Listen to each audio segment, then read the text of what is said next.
Salut, c'est Anthony, je suis ravi de vous retrouver pour cette nouvelle vidéo durant laquelle on va répondre de la façon la plus précise possible à la question suivante. Qu'est-ce qu'un expert en immobilier? Cette vidéo est partie d'un constat que dans le monde d'aujourd'hui, il n'a jamais été aussi facile de s'autoproclamer expert dans tel ou tel domaine. Donc là, en l'occurrence, on va s'intéresser à l'immobilier.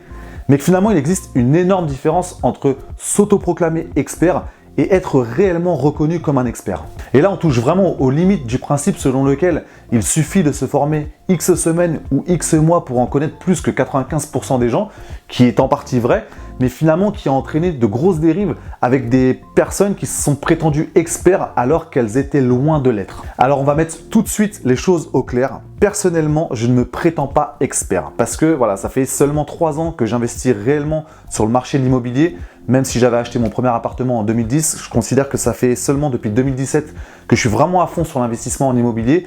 Et c'est pas avec seulement 3 ans d'expérience que je peux m'autoproclamer comme un expert, donc me donner le titre d'expert. C'est vraiment quelque chose qui n'est pas du tout dans mon état d'esprit et on verra par la suite les risques que ça peut avoir de se prétendre expert, ce que ça peut provoquer, ce que ça peut renvoyer comme image. Donc voilà, personnellement, je ne me prétends pas expert.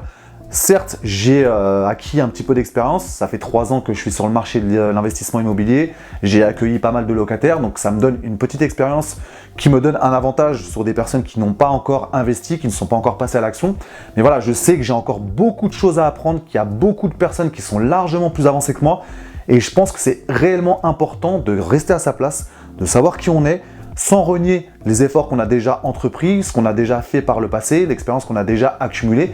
Mais il faut vraiment rester à sa place, garder en tête que c'est seulement le début de l'aventure et conserver cette humilité qui me paraît essentielle quand on veut réussir dans l'investissement immobilier. Alors si je vous dis ça, c'est vraiment pour vous mettre en garde, encore plus dans cette année 2020 avec tous les changements qu'on a connus, des changements globaux et aussi des changements qui concernent spécifiquement l'immobilier, pour vraiment que vous gardiez une vigilance par rapport aux personnes que vous écoutez. Je prends souvent l'exemple de quelqu'un à qui on fait miroiter la possibilité de quitter son travail en remplaçant son salaire par des rentes immobilières, en mélangeant vraiment tous les chiffres, en disant par exemple voici comment toucher 3 000 € de loyer par mois. Je pourrais très bien le faire parce que moi personnellement je touche quasiment 5 000 € de loyer par mois, mais ça n'a rien à voir ça. En fait le plus important c'est vraiment ce qui vous reste à la fin du mois une fois que vous avez enlevé toutes les charges que vous avez en face de ces rentrées d'argent, donc ce fameux cash flow.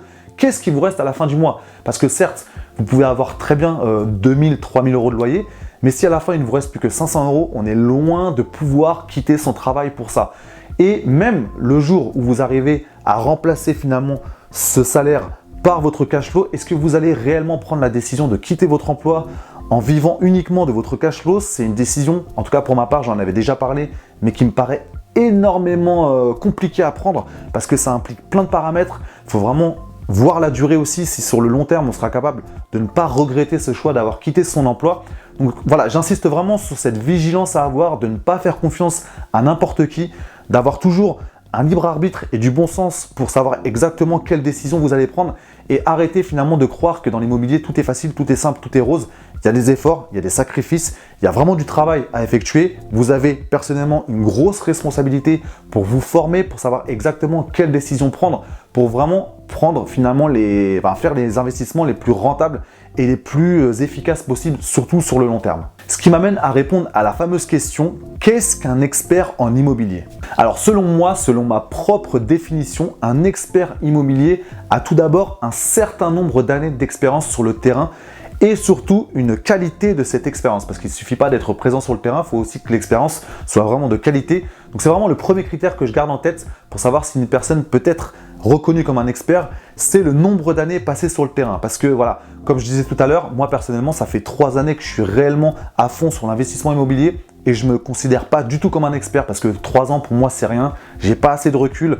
Je ne peux pas me sentir serein dans ma tête en me disant c'est bon, tu prends que les bonnes décisions, tu ne pourras jamais te tromper. 3 ans, c'est pas assez. Donc concrètement, je pense que quand on n'a que 2, 3, 4, 5, 6 ans d'expérience sur le terrain, on ne peut pas se considérer comme un expert immobilier. Deuxième critère de ce qu'est selon moi un expert en immobilier, c'est finalement quelqu'un qui n'a même pas besoin de le dire, qui n'a pas besoin de crier sur tous les toits « Salut, c'est moi l'expert en immobilier », parce que c'est quelque chose qui transparaît naturellement de son comportement et de son langage. Quand on rencontre quelqu'un dans la vie de tous les jours qui est réellement un expert dans tel ou tel domaine, on n'a pas besoin de demander à cette personne « Est-ce que tu es vraiment un expert? Est-ce que tu t'y connais dans ce domaine-là » finalement, en écoutant cette personne, on se rend vite compte que voilà, il y a une expérience qui transpire dans son discours, dans son comportement, dans son vécu. On sent vraiment qu'il y a un gros bagage d'expérience, qu'il y a une expérience de longue durée avec de la qualité dans cette expérience-là. Donc c'est quelque chose qui transparaît naturellement et elle n'a pas besoin de crier encore une fois sur tous les toits « Je suis un expert en immobilier ». Et en plus, assez souvent, on se rend même compte que ces personnes-là sont assez humbles et finalement, elles ont presque du mal à reconnaître leur vraie valeur dans ce domaine-là, à reconnaître la véritable expertise qu'elles ont. Donc c'est encore une fois quelque chose qui me paraît extrêmement important pour reconnaître réellement qui est un expert dans tel ou tel domaine. Et là, je vais vous faire une comparaison qui me tient réellement à cœur parce que c'est mon joueur de tennis préféré, Rafael Nadal, donc un des plus grands joueurs de tous les temps. Quand j'ai lu sa biographie, parce que j'étais déjà fan, mais quand j'ai lu sa biographie, j'étais encore plus fan parce que je me suis aperçu à quel point ce joueur était humble et avait toujours l'impression qu'il fallait se méfier de l'adversaire qu'il allait affronter, peu importe le classement. Et en fait, on se rendait compte que c'était vraiment sincère parce qu'il y a plein de personnes qui se disent « Ouais, c'est de la fausse modestie » quand il fait une interview qui dit « Voilà, faut que je me méfie de cet adversaire parce qu'il a tel ou tel jeu qui peut me poser des problèmes. » Alors qu'en face, on se dit « Ouais, mais en fait, le mec, il est classé 80e mondial, donc pourquoi il a peur d'un adversaire comme ça ?» Mais vraiment, quand on s'intéresse à ce joueur qui est Rafael Nadal, on se rend compte que c'est pas quelque chose de surjoué, c'est vraiment son trait de caractère d'avoir cette humilité et cette capacité à être toujours vigilant par rapport aux adversaires qu'il affronte. Et c'est quelque chose qui me paraît hyper important pour le transposer dans n'importe quel domaine, d'avoir cette vigilance-là, de ne pas s'enflammer, de ne pas être arrogant, pour vraiment rester vigilant, avoir l'esprit ouvert et prendre systématiquement les bonnes décisions, encore plus quand il s'agit d'argent, notamment dans le domaine de l'immobilier. Autre critère, selon encore une fois ma propre définition de ce qu'est un expert en immobilier, pour moi c'est quelqu'un qui vit réellement de ses investissements immobiliers et non pas seulement de ses formations. Donc c'est pas quelqu'un qui a juste fait un investissement immobilier, voire deux, et qui s'est dit tiens maintenant je sais à peu près comment faire, je vais faire des formations, et qui vend plein de formations et qui vit quasiment que de ça. Et finalement, les investissements immobiliers sont très minoritaires dans ses rentrées d'argent. Pour moi, ça, c'est pas être un expert en immobilier. C'est vraiment quelqu'un qui génère au moins les 3/4, voire plus que ça, de ses revenus de ses investissements immobiliers. Donc ça, c'est vraiment important pour savoir reconnaître quelqu'un qui est réellement expert dans le domaine de l'immobilier, qui garde le nez dedans, qui est au contact du terrain jour après jour, parce que pour moi, rien ne remplace le terrain. On pourra se former de la meilleure des façons possibles tant qu'on reste dans la théorie. Ça reste que de la théorie. Quand on est vraiment dans le terrain, c'est complètement autre chose. Et j'insiste bien sur le fait que c'est hyper important d'être sur le terrain depuis de nombreuses années pour avoir un recul, une vraie expérience de qualité. Donc ça, c'est vraiment être un expert dans le domaine de l'immobilier. Et enfin, dernier critère qui selon moi est hyper important pour savoir ce qu'est un expert en immobilier. Encore une fois, ce n'est qu'une définition personnelle. On a le droit de ne pas être d'accord avec moi. Vous pouvez me le dire dans les commentaires. Ça pourra faire l'objet d'un débat. C'est de garder en tête qu'un expert n'est pas là pour vous dire exactement quoi faire en mode achète ci, achète ça, investis là-dedans, investis là-dedans. C'est juste quelqu'un qui est là pour vous donner des pistes de réflexion, pour vous donner toutes les bases théoriques, pour que vous ayez toutes les clés pour ensuite les utiliser à bon escient. Mais c'est pas quelqu'un qui va vous dire exactement achète ci ou achète ça, parce que c'est quelque chose qu'on retrouve même dans le domaine de la bourse ou des investissements de manière générale. Quand on a quelqu'un qui est là pour nous dire « ouais, tu devrais acheter ci, tu vas voir, c'est un super plan, tu vas gagner de l'argent », souvent on se rend compte qu'il y a des choses assez louches derrière et qui peuvent avoir des conséquences désastreuses sur nos finances. Donc voilà, j'insiste sur le fait que pour moi, un expert, c'est surtout quelqu'un qui nous donne des pistes de réflexion, mais qui nous fait comprendre que ce sera à nous ensuite de prendre nos propres décisions. Alors pour terminer cette vidéo, je vais vous donner les deux noms des deux personnes que je suis le plus attentivement possible dans le domaine de l'investissement immobilier, que je considère comme de véritables experts, ce qui ne veut pas dire qu'il n'y en a pas d'autres dans ce domaine-là, je pourrais vous donner d'autres noms tout à l'heure. Mais vraiment, ces deux personnes-là, je suis réellement attentif à tout ce qu'elles disent dès qu'il y a une vidéo qui sort. J'arrête tout ce que je fais et je regarde la vidéo directement. La première personne, c'est Gilles Grimm, que vous connaissez peut-être, qui est un des plus gros investisseurs immobiliers français, que j'ai connu par l'intermédiaire d'une émission à l'époque sur M6, c'était Capital. Je crois que ça doit dater de quasiment 15 ans, donc j'avais à peine 20 ans à l'époque.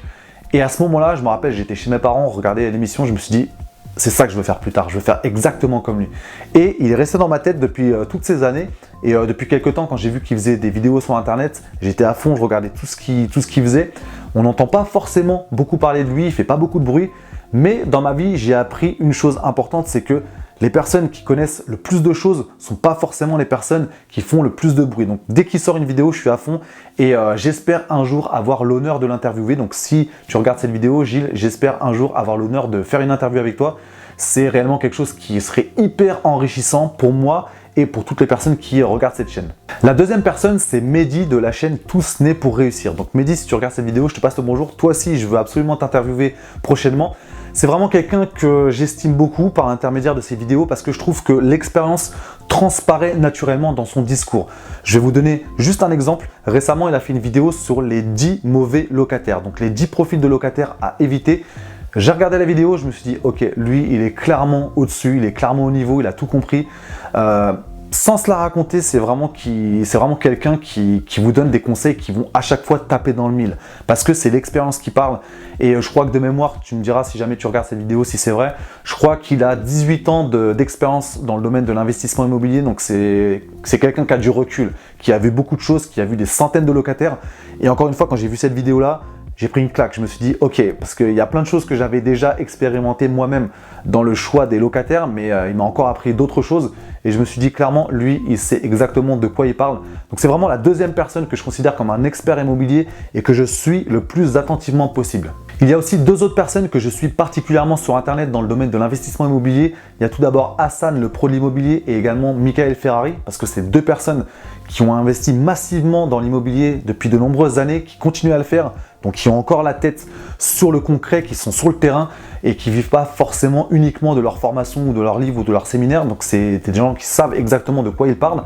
Voilà, comme je disais, ça n'empêche pas le fait qu'il y a d'autres personnes qu'on peut suivre sur Internet qui ont aussi des très bons conseils. Mais voilà, on ne peut pas se concentrer sur tout le monde. Donc c'est vraiment les deux personnes que je suis particulièrement sur Internet. Nous voici maintenant arrivés à la fin de cette vidéo. J'espère qu'elle vous a plu. Dites-moi dans les commentaires quelle est selon vous votre propre définition d'un expert en immobilier. C'est important pour moi de savoir ce qu'il en est pour vous, pour voir si vous partagez les critères que je vous ai donnés aujourd'hui selon ma propre définition, pour voir si c'est cohérent par rapport à votre vision. Et dites-moi si vous avez aussi eu tendance à vous rendre compte que sur Internet, il faut absolument savoir faire le tri entre les marchands de rêve et ceux qui ont vraiment une expérience concrète de l'investissement immobilier. Si et seulement si cette vidéo vous a plu, pensez à vous abonner à la chaîne et à activer la cloche pour recevoir chaque semaine des vidéos consacrées à l'atteinte de la liberté financière en partant de zéro. Merci pour votre attention, j'ai vraiment hâte de vous retrouver pour la prochaine vidéo et d'ici là, on ne lâche rien pour progresser chaque jour vers l'atteinte de notre liberté financière. Je vous dis à très vite.